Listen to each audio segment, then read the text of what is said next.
Chapter 2 is matter around the pure. Matter around the स्प्योर,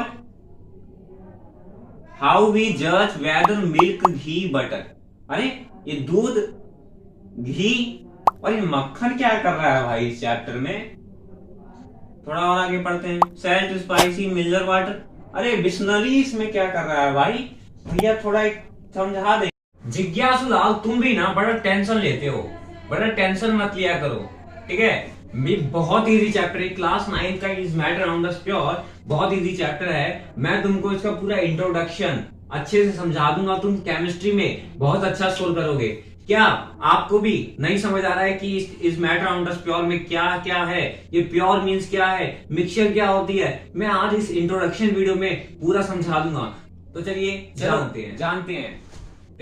तो सबसे पहले आप अपनी एनसीईआरटी बुक को जरूर ओपन कर ले, जिससे कि आपको ये जितने भी मैं आपको बात बताऊंगा वो इजी अंडरस्टैंडेबल हो, ठीक है। तो सबसे पहले हमारा एक मेन पर्पस है कि हम किसी भी चैप्टर को स्टार्ट करें तो हम उसका जो हेडिंग है उसके अच्छे से मीनिंग उसकी जान ले, क्योंकि ये जो पूरी हेडिंग है उसी पे ये चैप्टर टिका हुआ है, इसका पूरा मीनिंग टिका हुआ है। तो हेडिंग है is matter around us pure, क्या जो हमारे आसपास के मैटर है वो प्योर है क्या।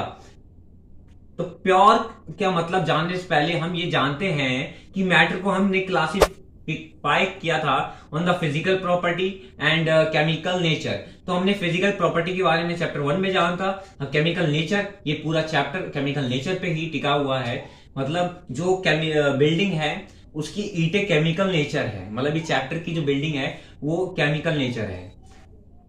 तो सबसे पहले हम ये जानते हैं कि जब आप मार्केट जाते हैं घी, बटर, वाटर, जूस खरीदने, तो आप कैसे जज करते हैं कि वो चीज प्योर है।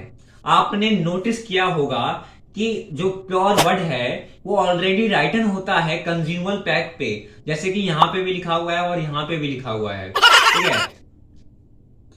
तो किसी भी एक आम व्यक्ति के लिए और किसी भी एक साइंटिस्ट के लिए प्योर का मतलब क्या होता है, आप चलिए वो जानते हैं।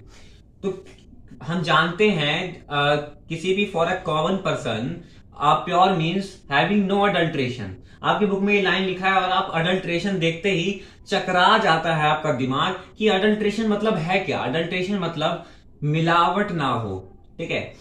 हम जब आपके घर पे यदि कोई दूध वाला आता हो, यदि आप कहीं पे जाते हैं तो आप बोलते हैं भैया पानी बहुत मिला रहे हैं दूध में, प्योर दो, अच्छे से शुद्ध दो, ठीक है। तो एकदम साफ सुथरा दूध को ही आप प्योर कहेंगे। पानी मिला रहे हैं तो क्या वो मिक्सचर हो गया। मिक्सचर हम नेक्स्ट वीडियो में जानेंगे, इंट्रोडक्शन है। तो जिस चीज में मिलावट ना हो वो चीज प्योर है किसी भी एक आम व्यक्ति के लिए। पर but for a scientist all this thing are actually mixture of different substance. मतलब क्या है कि किसी भी एक साइंटिस्ट के लिए ये जितने भी हमने कुछ देर पहले बताई थी कि घी, butter and spicy, mineral water, juice हम मार्केट से खरीदते हैं, हम कैसे प्योर समझते हैं। तो किसी हमने कॉमन पर्सन का जाना, पर अब साइंटिस्ट कहता है कि ये जितने भी चीजें हैं ये एक्चुअली में मिक्सचर है डिफरेंट सब्सटेंस का, ठीक है। और ये एंड हैंस नॉट प्योर, ये प्योर नहीं है। तो भैया ये प्योर होता क्या है, चलिए मैं आपको बताता हूं प्योर होता क्या है। उससे पहले हम थोड़ी साइंटिस्टों का क्या कहना है वो भी जानते हैं। जब कोई साइंटिस्ट कहता है कि कुछ प्योर है, मान लीजिए साइंटिस्ट कह रहा है कि ये जो दूध है ये प्योर है, तो वो तभी कहेगा जब इसके जो पार्टिकल है, दूध के जो पार्टिकल्स है वो सेम हो, किसमें, केमिकल नेचर में सेम हो, तो हम उसे प्योर कहेंगे। अब भैया प्योर की डेफिनेशन क्या होती है। प्योर की डेफिनेशन होती है a pure substance consist single type of particle. जो सब्सटेंस कंसिस्ट कर रहा है सिंगल टाइप ऑफ पार्टिकल हम उसे प्योर कहेंगे। मतलब क्या कि गोल्ड जो है वो प्योर है क्योंकि वो एक ही चीज से, एक ही तरह के पार्टिकल से बना है। हम गोल्ड को तोड़ते जाएंगे तो हमें गोल्ड ही मिलेगा, ये नहीं होगा कि बीच में कहीं हीरा मिल जाए। वो तो हम हीरा अलग से लगवाना चाहे तो लगवा सकते हैं, वो तो मिक्सचर हो गया, ठीक है। एक ही चीज, एक ही पार्टिकल से जो सब्सटेंस बना है वो चीज प्योर है।